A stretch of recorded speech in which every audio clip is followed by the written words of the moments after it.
Jay, Jesse Kirshbaum is somebody we've talked about a lot on the podcast. We have a tremendous amount of respect for. And again, I was not there that day when you got a chance to sit down and chat with him. I bummed that I missed it. But boy, what an interesting conversation you guys had. Yeah, Jesse came on to talk about the 2024 trend report that he and his agency, new agency, did with Adweek. And we broke down that trend report and talked about it. But, you know, the report opens with reasons for optimism in the music industry. And it's such a great report visually as well as with the content. You know, he talks about the rise of streaming, increased artist touring, and better deals for artists. And we kind of dig into the creator economy. So without further ado, here's Jesse Kirshbaum, a special bonus episode of the Your Morning Coffee podcast. Let it roll. Stand by for transmission. This is London calling. Wake up! The revolution is at hand! Your morning coffee is on the air. On the air. On the air. On the air. On the air. On the air.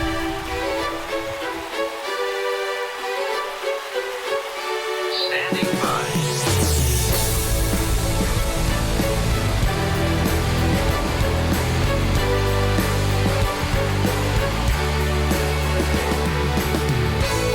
Your morning coffee, the weekly music news for the new music business. It's the highly curated, agitated, advocated, moderated, and liberated digital music information that you need to know. We are your digital music authority. And now from our studios in Hollywood, California, here's your hosts, Jay Gilbert and Mike Etchart.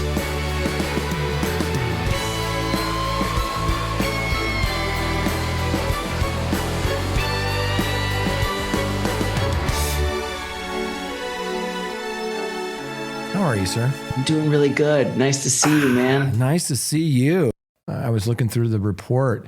First of all, it was beautifully crafted. It's visually appealing. I love the little cassette tape thing that you did.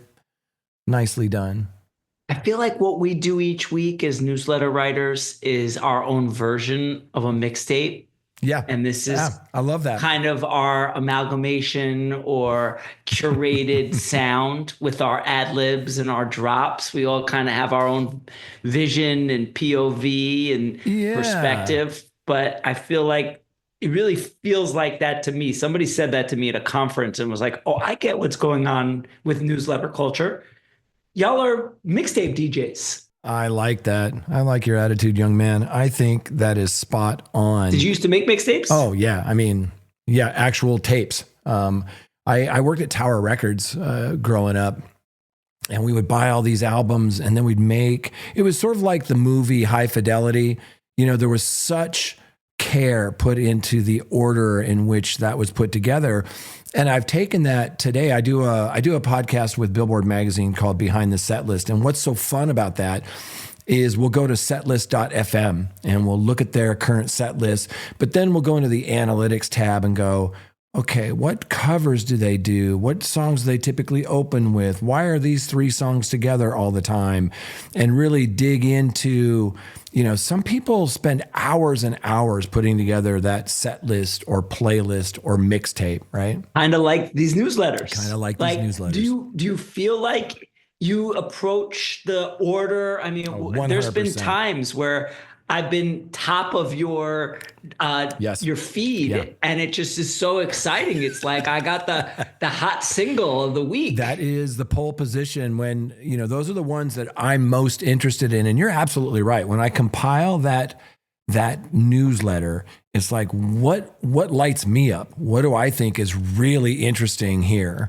And then you sort of put it together, just like a set list. I think you nailed it. So that's why I put the theme. This is our first ever trend report. We did the full recap of last year. I mean, we do trend reports now for brands and for clients, but not with Beats and Bytes. I've been doing kind of quarterly ones. So this was a fun way to kind of put a design on it and really stamp that mixtape philosophy as we head into the new year. I love it. So for those with no prior knowledge, explain what Beats and Bytes is and new agency, and sort of give people sort of an overview of the world according to Jesse. So new agency that's my business, and I run that with my brother, and it sits at the intersection of technology, music, and brand partnerships, and that cross section. I came from the background of representing artists, but our business is in representing brands now. And so we have big clients, Fortune 100 companies, and then kind of cool startup lifestyle companies that really look to us to build these emotional connections with their consumers through the power of music. So it starts with a music strategy, and then there's all different facets of what a music strategy looks like based on brand needs, budget, etc.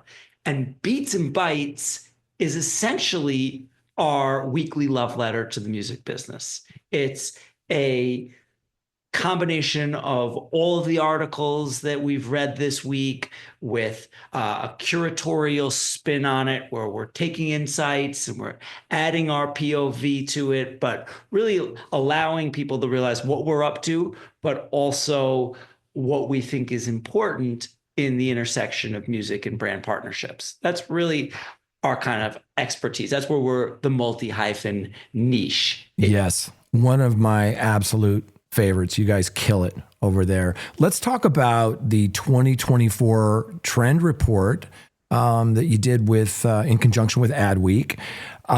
There's a lot to unpack in there, but before we sort of dig in a little bit, how did this sort of come to be, this trend report with Adweek? Well, every week we're writing something on different trends, different POVs, different insights.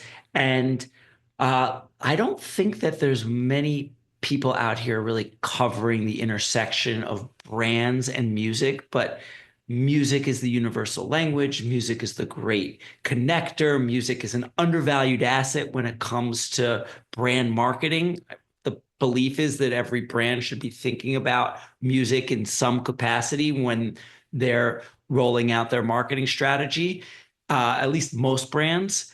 And so we threw that towards Adweek, and Adweek and they're the top publication in the advertising business. They're, the number one magazine in RAG. And we've been working together and kind of collaborating and programming and partnering and speaking on their stages for, almost 5-6 years, just a long history of doing different keynotes or different fireside chats or bringing artists and celebrities.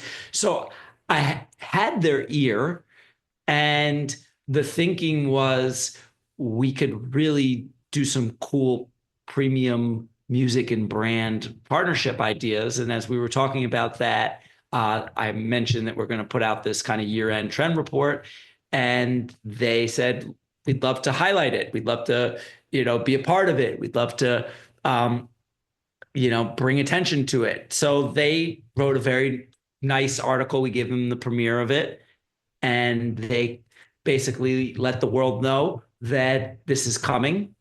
And then we followed up with our newsletter the next day. And so it was just a nice, natural, kind of easy collaboration.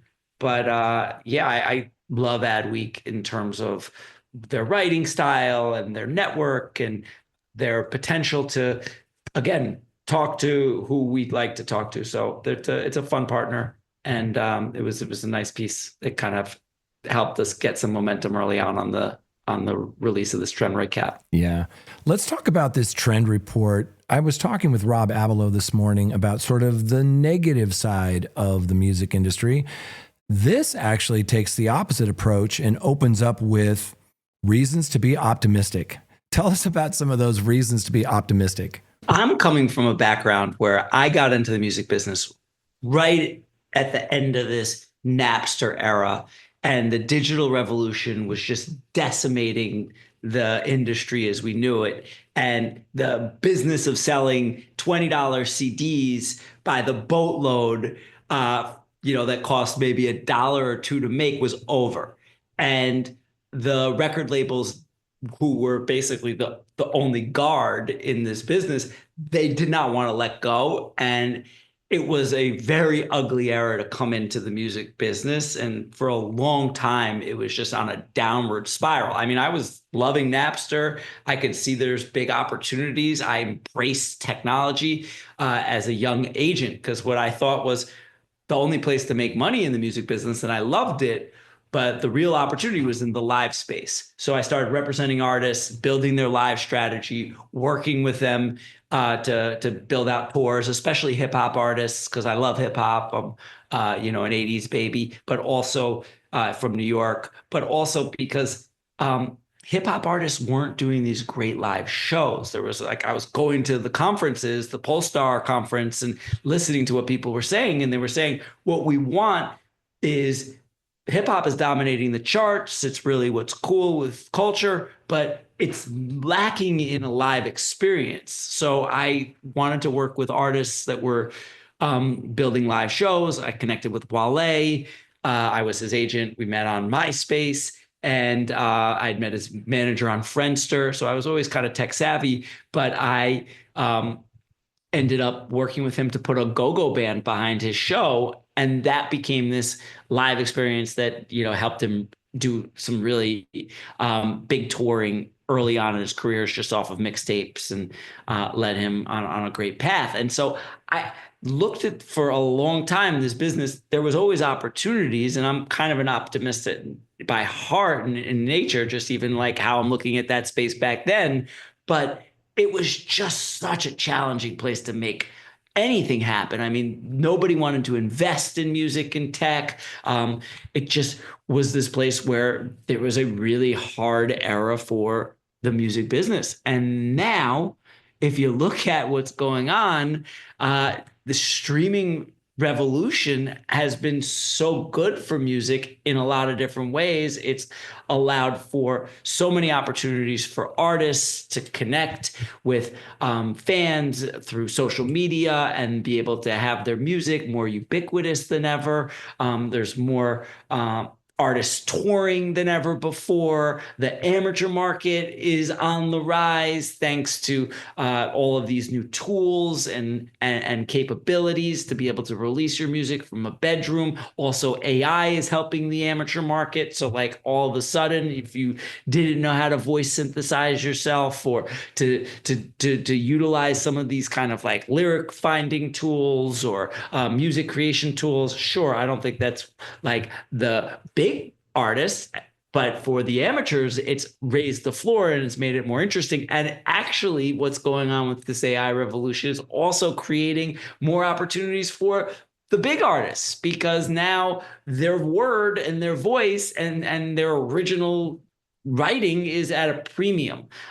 What's going on in publishing has just been a wild boom. I think we're looking at companies like Live Nation or the record labels all like at all-time highs in terms of their stocks, but yet artists are owning their masters now. They're getting much better deals. They're getting much more favorable partnerships. There's more independent labels taking more of the market share. So as the majors are strong, the indie market is also growing. There's more investments coming into music and tech. It's becoming, it's a great place for brand partnerships. The creator economy is booming, and musicians are the ultimate creators. And it hasn't even really been tapped in that kind of way as the creator market and all these new tools come in, and like this new paradigm is being defined, as what it was to now what it is. Like music is going to be a huge, and musicians and artists and crew are going to be a huge role in this space. So, and again, there's just so many more new next big swings coming. So when I look at where we sit right now, I mean, compared to where we were 15 years ago, it's a really cool, interesting, exciting space. And it's always been a great world, right? Or there's always been a lot of great facets of the music business in terms of like this, get to talk about music all day long, listen to music all day long, go to see music shows. Like, it's really fun and exciting. But now it's become a really good business. And as an indie artist, you could put a song out, you could go to the top of the charts. And I mean, you could really write your ticket. So there's just so many ancillary opportunities. And I just look at where the business sits right now and where it could go. And I just see so much potential blue sky with technology and creation opportunities. And just as long as you're being active and making music and figuring out innovative ways to put it out, like, there's just going to be more and more businesses that spawn from this. Your optimism is refreshing and slightly shocking and sort of inspiring. We need to talk more often and grab some caffeine, Jesse, because I feel better than I did an hour ago. I appreciate all of that. And you mentioned the creator economy.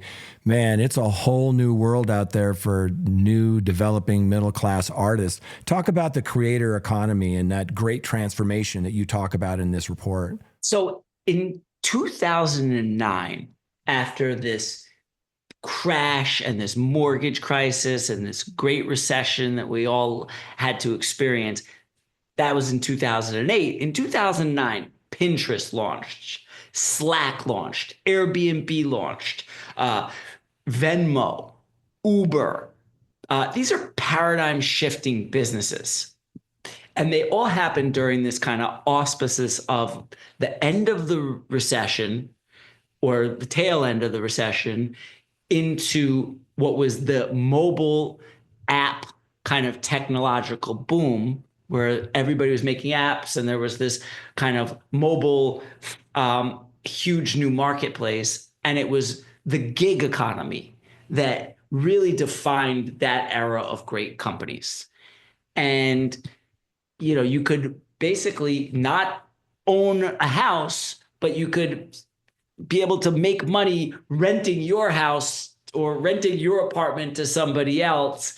And without having any intermediaries, it created this gig economy era. And it was this kind of perfect storm that launched all these great companies. What we're looking at right now, and obviously the world is shifting very fast, but it struck me one day when I was looking at what was going on in the marketplace, and we were coming out of COVID, and everybody was feeling this kind of new energy of, was it going to be a soft landing? Was it a recession? What was going on in the world? Everything kind of paused. And it's like, almost, I look at it like two different paradigms, pre-COVID and post-COVID in terms of the world.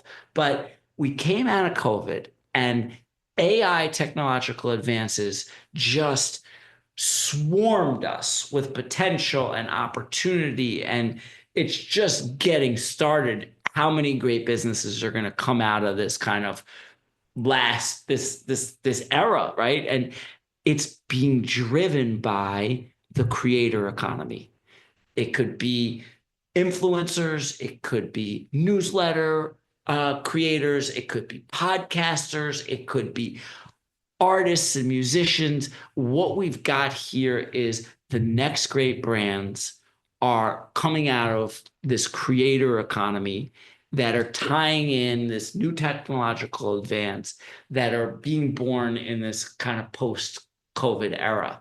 And so I look at this kind of formula for transformation of the last great decade of transformation was defined by one formula, and what we're seeing now is a new formula, and a lot of that is tied to this kind of creator economy. And it just opens up so many new brands being launched, new collaborations coming, new marketplaces, new tools. It's just so early in kind of the maturity of what this new era is looking like. And we're already seeing it, like just billion-dollar businesses being launched with creators like, Selena Gomez's Rare Beauty. Like, these are big stories. These are bigger than her music. These are bigger than her TV. These are bigger than her modeling and acting and kind of fame. She's able to launch this business off of her fan base and off of her community and off of, a world now where these creators are able to have a lot more tools to create and a lot more audience to compete. So it's really, to me, this is the next evolution, and we're going to just see more and more great companies and brands launch from this era. Yeah, absolutely. It's so exciting. It's an exciting time to be in the business today. And before we get into music's next big swing, because some of that stuff is really, really interesting, and I want to dig into it with you. But when you talk about brand partnerships, there's so much, not only money to be made there, but you can become a brand. Some of these artists are becoming much bigger of a brand and reaching more and more people with their music and other products. How does that path look today? Now, we know for a superstar artist, there are sort of different rules. But if you've got great music and you've got, a great look and you feel like you can be a brand, how would you recommend that artists today pursue a meaningful brand partnership? The nice thing is that brands are now used to working with influencers, micro creators. It's not like you need 1 million or 2 million following to be able to get a brand partnership deal if you're an influencer or a creator. So it's this paradigm shift as that more and more brands are comfortable working with smaller tier creators. It opens the door for more and more brands to want to work with up and coming musicians, because again, musicians are the ultimate creators. Their music is almost a Trojan horse. It moves faster than the speed of culture. It can get them in any room. It can get them in earbuds. There's a lot of different ways to have music and your music travel into these different atmospheres, and that's a great avenue for a brand. So brands understand that, and also artists want to do more brand partnerships because A, it's revenue, B, it's more of a marketing opportunity, and C, because it can be a lift or a cosign that actually can provide credibility to some extent. If it's done tastefully and authentically, it shows, oh, look, I'm official, like I'm partnering with Budweiser. It can be a layer of like, oh, let's pay attention to this artist. It was selected to be in this campaign. So the way to approach it, I would say, is a couple different things. One, you want to make sure that you are working with your community, because the name of the business is like artists creates community, and then that community goes and does the work, so to speak, for a partner of the artist or the artist's music. So community is so important, and I think you'll see that with engagement and with everything, and everybody's monitoring that. Like, how engaged is this? Doesn't matter how big the fan base is, but how connected is that artist to their fan base, and how interested is their fan base. Then you want to kind of find the right fits. You want to figure out what the artist's demographic is, what the brand's demographic is. Does the artist have a true, authentic affinity to that brand? Authenticity is so important in this, and it needs to be aligned, or people will smell through it and it will not translate. So if there is something that connects, sometimes an artist can bait that, right? Like, let's post something. I really like this brand, or I'm really into tea, or I'm really into a different kind of jacket. And I think you can start to bait, if you're authentically already connecting with that, to the brand. You can even DM them and say, hey, I like that stuff. I want to post about it. Will you send me some of your things, or can I write you a song? It's a communication. It's really like a different mindset for an artist that wants to work with brands. It can't just be, they have to understand that brands have a lot of choice. they can, there's nobody bigger than Oreo, right? Bruce Springsteen's not bigger than Oreo's. Oreo's got way more distribution, way more global recognition. It's a way bigger business than Bruce Springsteen. But so Oreo has options. But if Oreo approaches an artist, like artists need to understand that like that's a big opportunity, and they should treat it with brands are used to being treated at a very high level of care, almost like agency services. And not every brand artist is capable of that. So you probably want to have people around you that could help you to like just foster and build confidence, because this is a high risk game for a brand to work with an artist. And they just need to make sure that even though if it's an influencer or it's a post, they need to make sure that that artist is really in tune with brand guidelines.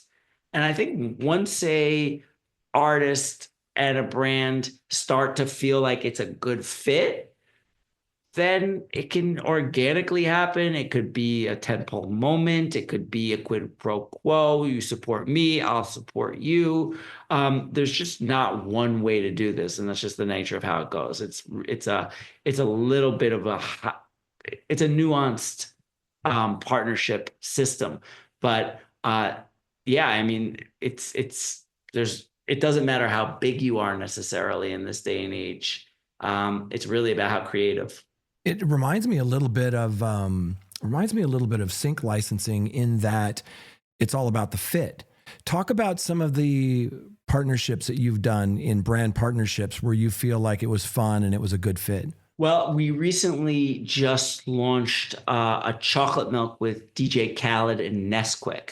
And Nestle came to us and said they wanted to work in music, and they'd never done anything like that for Nesquik. So we were able to kind of source different options and land on an artist that really was a good fit for them, family friendly, global appeal, doesn't necessarily it wouldn't feel inauthentic. It's fun and kind of kid friendly and just a good fit. So we started with just a television commercial, and then from there we were able to create with Khaled an original flavor profile called Cinnabon.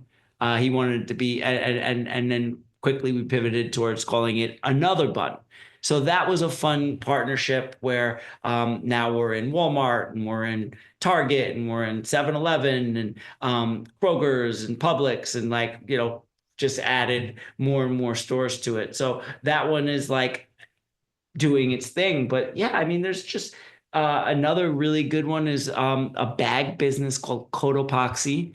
And they're this like lifestyle gear brand that's really more than before they were even a brand or a product, they were a brand and a mission. And when I first met the CEO, he was explaining to me that's their model is like, we want to be mission first. And we came up with a program with them called Music for Good, which is about supporting artists, making the world a better place, and wanting to kind of come behind those stories and amplify those voices and support those artists and help them with that mission. So we did a partnership with Danny Ocean, who's very connected to the refugee movement and makes music for the refugees and donates his album proceeds to refugees from Venezuela. And we were able to partner with him on his story and Cotopaxi, and a similar situation with Tierra Whack, who's very focused on the Philly market, hyper local, but like education, music education, doing good, think local, but but on a global scale, and also partner with her and did something really special where we brought a music student in that hadn't met her, that loved her, and they got to, jam together in the studio. And, again, it was just a really different way to tell a brand story, but also amplify musicians' causes. That sounds like a lot of fun. My favorite part of this report is what you call music's next big swing. and it talks about AI and TikTok and, international markets, all sorts of disrupting things. Give us your take on music's next big swing, Jesse. Yeah, there's talk about the streaming market being saturated. There's probably not that much more upside in terms of like a Spotify. I mean, the labels got paid, they own percentage, the company went public. It's still going, right? The stock is still doing well, but where are the next big ideas? And I think you got to look at a couple of them, one being TikTok. Something is going to happen with TikTok. It's going to happen one way or another. I think probably TikTok is going to come up with a plan. They'll move this thing along. It is where culture lives right now. It is so powerful. It is so impactful. I think that they take it public, and they take it public with record label buy-in. And that's going to end up being, if you've got your music on TikTok, you're going to maybe be a shareholder or percentage owner. And I think that's going to end up being, a $200-300 million minimal, $1 billion minimal IPO. I think we're looking at AI just continuing to open up doors. Those licensing deals aren't even done yet. IP holders are going to all end up getting paid royalties on AI and how to kind of contain that and have their fingerprints on that. So that's just another huge revenue for IP holders and rights holders. You look at the international market and you just see so much growth potential in Africa, in Dubai, in the Kingdom, in India. But I also think there's a huge opportunity in the Chinese music market.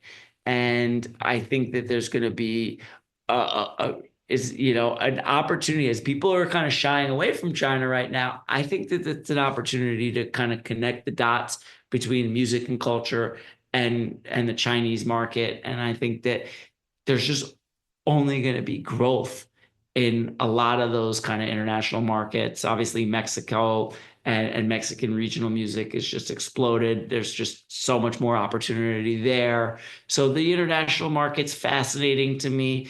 The live business is just so ripe for innovation. We're seeing it with the Sphere. We're seeing it with the Intuit Dome. We're seeing it with Cosm and what they're doing with their music and listening events. It just feels like the live experience is only going to get better and more innovative with technology integrations. Music and gaming is a huge driving force. It's just right now kind of an unsung hero in artists' P&Ls and in the business. But we've seen just really successful music gaming collaborations. And I just think that as gaming gets better and more interactive, what happened on Fortnite, what's happening on Roblox, what's happening on mobile apps, what's happening in MetaQuest and VR and AR, there's just going to be a lot of opportunity for musicians to tell their stories in games and monetize the heck out of it. And I really think that Web3, as weird as it sounds and as taboo as it is, and probably not NFTs, but in some capacity digital collectibles, but also how the blockchain, which is happening, right? It's unavoidable. It's exploded again. Building is happening there. There is just ways to hide the wires and innovate when it comes to ticketing, when it comes to fan clubs, when it comes to royalty payments, when it comes to artists and fan investing in artists and songs, in digital collectibles.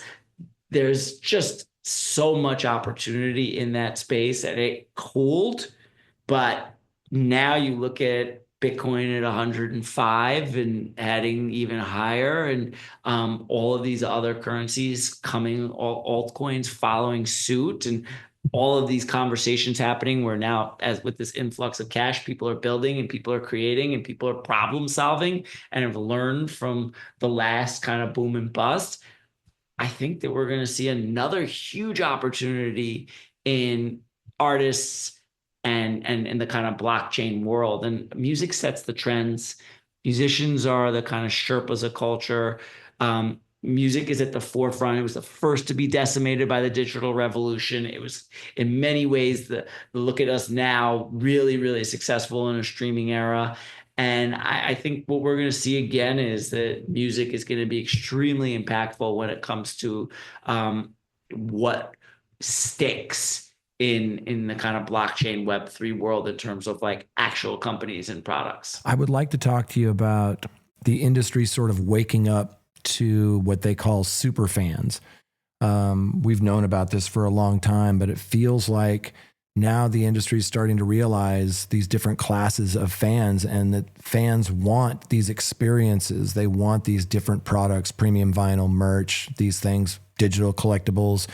There's a market out there for these fans, and the fans want it. Talk a little bit about this new superfan economics. For so long, the music business has been communicating through intermediaries. You've been talking to, your album buyers through Tower Records, but there's no connection between the record label and the consumer. You're talking to your streamers through Spotify, and there's really no connection to the actual listener. Or if you're buying your tickets with Ticketmaster, maybe, a venue will give you the email list if they're feeling nice between the artists and the attendees, but there's no real communication or knowing who these people are beyond their emails. It's really hard for these artists to connect directly to their consumers and their fans, and that's going to change.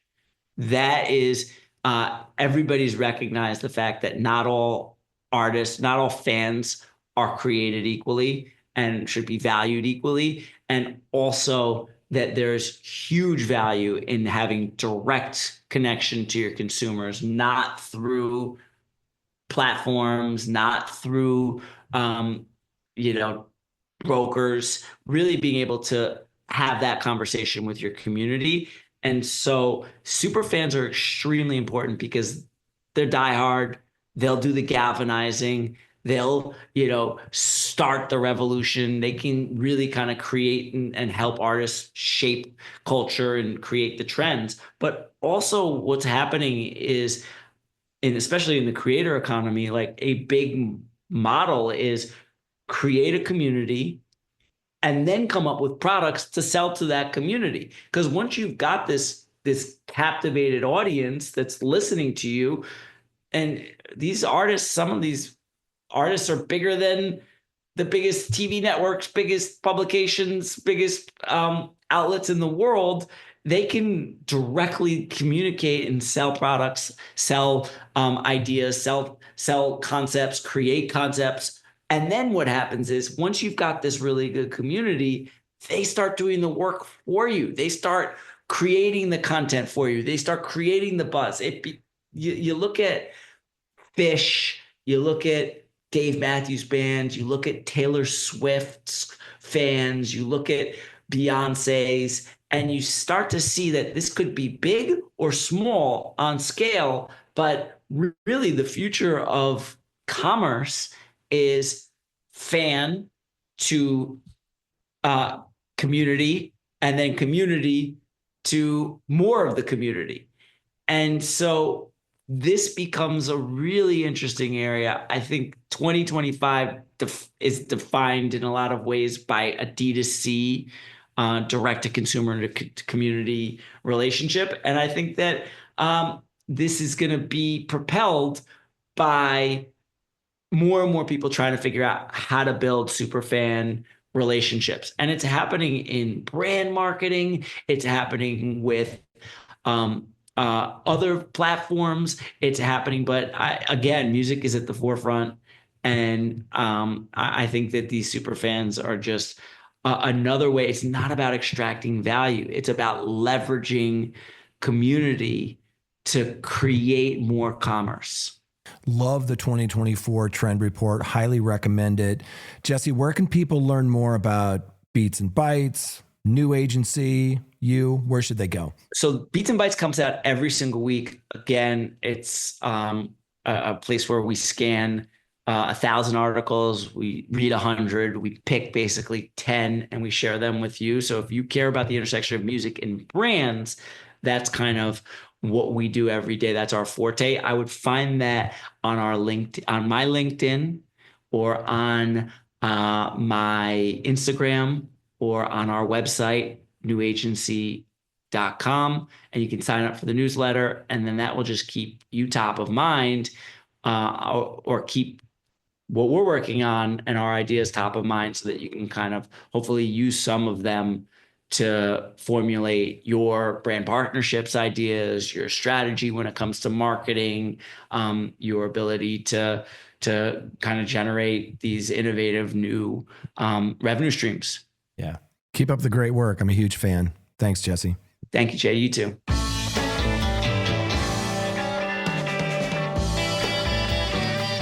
You've been listening to Your Morning Coffee, the weekly music news program for the new music business. Join Jay Gilbert and Mike Etchart next time for the digital music news you need to know.